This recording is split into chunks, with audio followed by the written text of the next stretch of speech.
Katanya 99% trader itu gagal loh, tapi sebenarnya yang bikin gagal itu market atau cara mereka trading sih? Jawabannya mungkin nggak seperti yang kamu kira nih. Banyak orang masuk trading dengan harapan cepat kaya.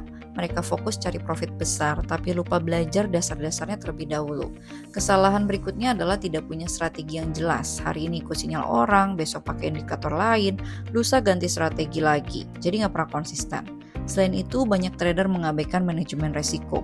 Sekali entry, lotnya besar. Saat rugi, modal langsung terkuras. Nah, yang paling sering terjadi adalah kalah oleh emosi. Baru profit dikit, langsung takut. Tapi saat rugi malah ditahan terus.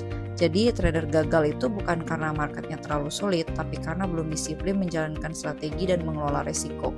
Kalau kamu pengen bertahan lama di dunia trading, fokus deh belajar sebelum mengejar profit. Jadi menurut kamu kesalahan mana nih yang paling sering dilakukan trader pemula? Tulis di kolom komentar ya.